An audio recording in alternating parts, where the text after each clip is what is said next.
This is Carla Atherton, Director of the Lotus Health Project and the Healthy Family Formula, healthyfamilyformula.com, and welcome to the Healthy Family Formula program, where we revolutionize modern health one empowered family at a time. Disclaimer. The Healthy Family Formula, a Lotus Health project, represents opinions and educational content only and is not intended to constitute medical advice. The Lotus Health Project disclaims any and all liability for any content delivered through the Lotus Health Project and makes no warranties or representations, express or implied, as to the accuracy or completeness of the information contained or referenced therein. All users agree that all access and use of this program is at their own risk. In other words, I am here to empower you with information, and it is up to you to make the decisions that are right for your family. Now, with that out of the way, let's get started with today's presentation.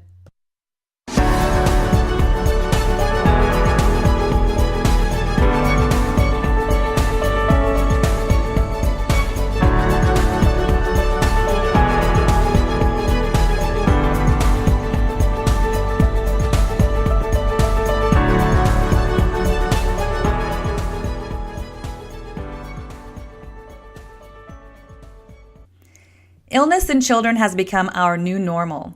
In fact, most people walk around feeling tired and not well much of the time. This state of ill health is often overlooked because we've become used to feeling less than healthy and either do not know how to fix this problem or do not know there is a problem to fix. Common ailments and symptoms such as headaches, sniffles, sleep issues, rashes, constipation, and behavioral problems abound in our children. Yet many of us do not understand that these conditions have become chronic. These symptoms are not healthy, are signs that something is wrong, and lead to some very serious health problems that millions of our children are succumbing to every day.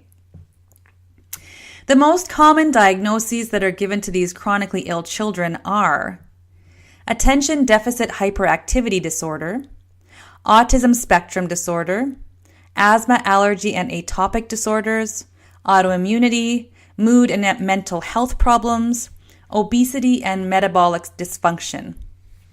In understanding the prevalence of these conditions, what they are, and how they have been misunderstood and inadequately addressed through the Western medical model, we can identify how we can better address them and recover our children using a holistic, integrative systems approach that employs functional and lifestyle medicine. Attention deficit hyperactivity disorder. Although it is difficult to determine the prevalence of ADHD in North American children due to comorbidity, which are additional secondary conditions occurring at the same time as the main health condition, potential inaccuracy of the diagnosis, population and study differences, and flaws in reporting, it is estimated that 5 to 11% of our children have ADHD. Healthline reports that cases and diagnoses of ADHD have been increasing dramatically in the past few years. The American Psychiatric Association says that 5% of American children have ADHD, but the Centers for Disease Control and Prevention puts the number at more than double the APA's number. The CDC says that 11% of American children ages 4 to 17 have the attention disorder. That's an increase of 42% in just 8 years. Increase in diagnoses. 2003, 7.8%. In 2007, 9.5%. And in 2011, 11%.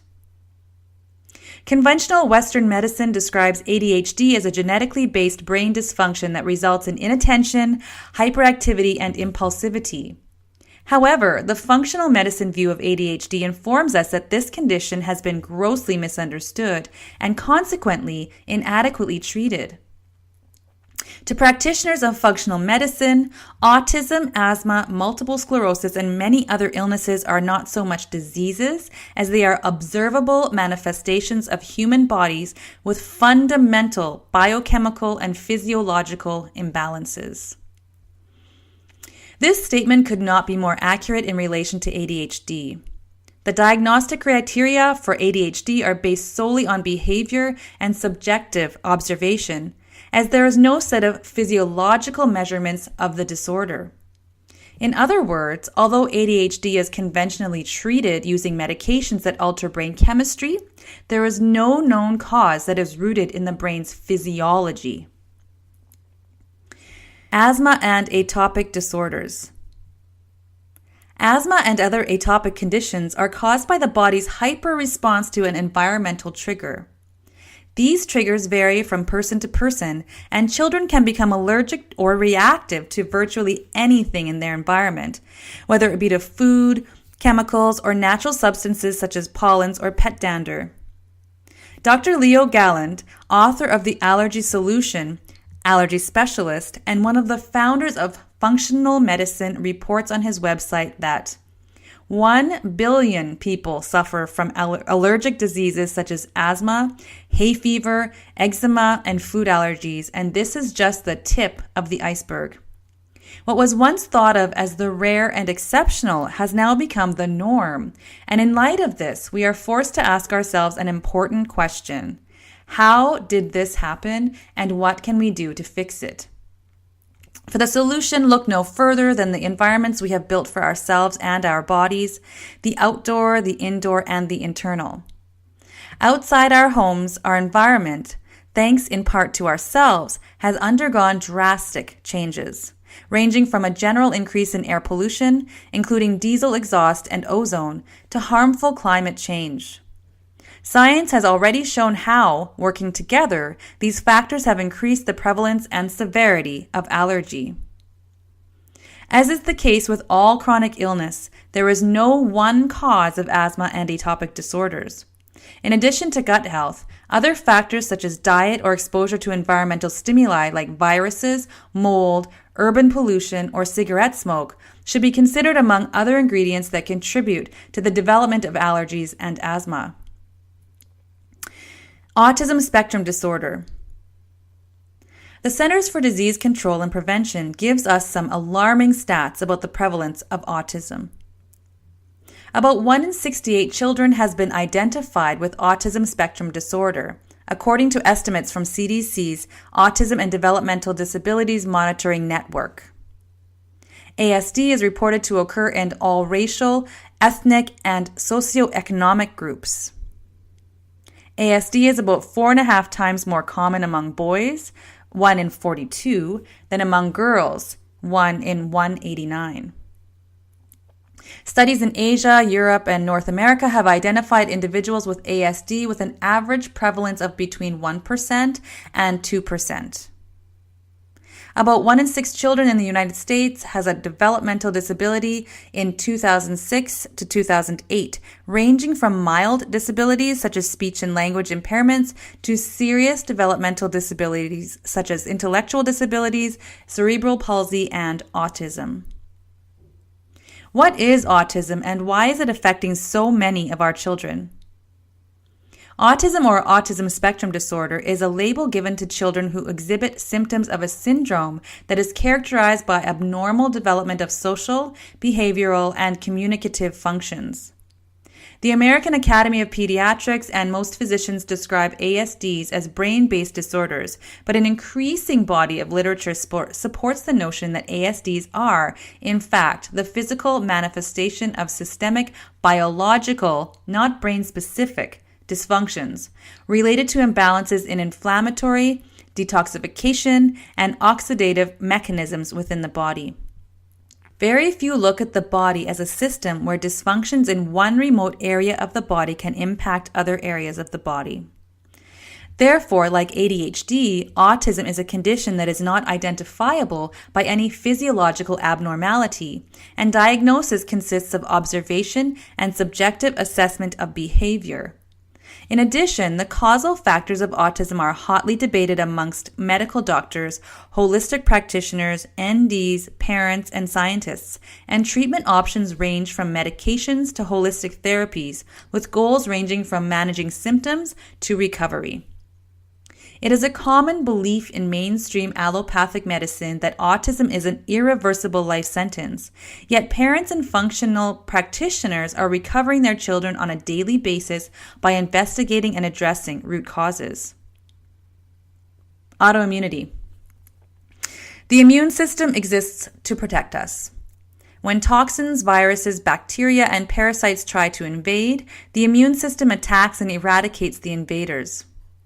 Autoimmunity occurs when the body's immune system identifies its own tissues due to their close resemblance to these foreign invaders and mounts an attack against them, causing damage to its own organs and tissues.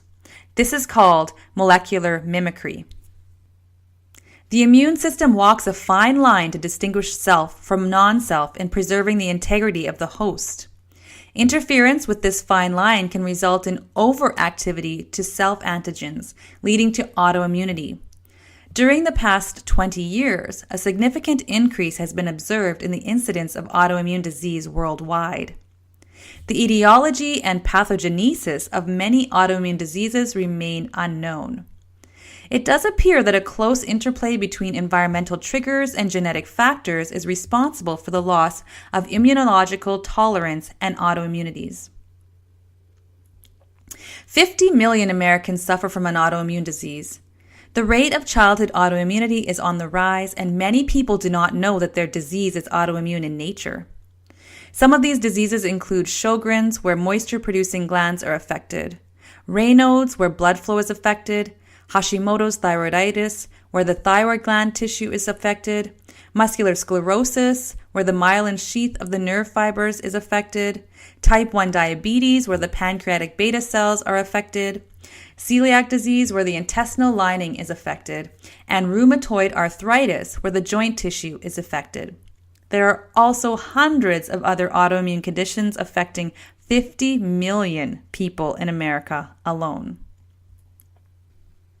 The American Autoimmune Related Diseases Association reports that the National Institutes of Health estimates up to 23.5 million Americans suffer from autoimmune disease and that the prevalence is rising. We at AARDA say that 50 million Americans suffer from autoimmune disease. Why the difference? The NIH numbers only include 24 diseases for which good epidemiology studies were available. Researchers have identified 80 to 100 different autoimmune diseases and suspect at least 40 additional diseases of having autoimmune basis. These diseases are chronic and can be life-threatening. Autoimmune disease is one of the top 10 leading causes of death in female children and women in all age groups up to 64 years of age. A close genetic relationship exists among autoimmune disease, explaining clustering in individuals and families as well as a common pathway of disease. Commonly used immunosuppressant treatments lead to devastating long-term side effects. The Institute of Medicine reports that the U.S. is behind other countries in research into immune system self-recognition, the process involved in autoimmune disease. Understanding how to modulate immune system activity will benefit transplant recipients, cancer patients, AIDS patients, and infectious disease patients. And the mainstream medical treatment of those 50 million people falls short to address autoimmunity in that symptoms cross many specialties and can affect all body organs. Medical education provides minimal learning about autoimmune disease. Specialists are generally unaware of interrelationships among the different autoimmune diseases or advances in treatment outside their own specialty area. Initial symptoms are often intermittent and unspecific until the disease becomes acute. Research is generally disease-specific and limited in scope. More information sharing and crossover among research projects on different autoimmune diseases is needed. We are failing millions of people in their care and recovery by not adequately addressing the root causes of immune system dysregulation. Mood and mental health. A terrible epidemic is sweeping our country, and it's gaining momentum at a frightening pace. It's causing our children to suffer greatly, and it shows no signs of abating. No one can predict what long-term effects this trend will have on our kids' overall quality of life, but it's clear that the cost to their health and overall well-being right now is staggering. Their health, their self-esteem, their ability to thrive and fit in, and their capacity for joy and success are being undermined by a crippling foe: psychiatric symptoms. More and more of our children are weighted down by them: anxious, depressed, explosive, unfocused, scared, hyperactive, oppositional, or just plain miserable. According to the labels, our kids are losing their battle for mental health. That was taken from Scott M. Shannon's Parenting the Whole Child. And what are those labels? In addition to the most common two that we have already discussed, ADHD and autism, Dr. Scott Shannon identifies the following laundry list of psychiatric labels handed down to our struggling children. Anxiety disorders such as generalized anxiety disorder, obsessive compulsive disorder, panic disorder, and post-traumatic stress disorder. Attention deficit hyperactivity disorder, autism spectrum disorders, childhood onset bipolar disorder, depression, intermittent explosive disorder, oppositional defiant disorder. Is it normal for children and teens to exhibit symptoms of mental illness and mood disorders at such an enormous rate?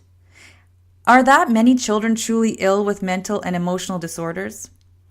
Dr. Shannon notes that over-labeling and over-medicating without addressing lifestyle factors and root causes of each child's mental and emotional struggles are contributing to a generation of unhappy and severely unwell children.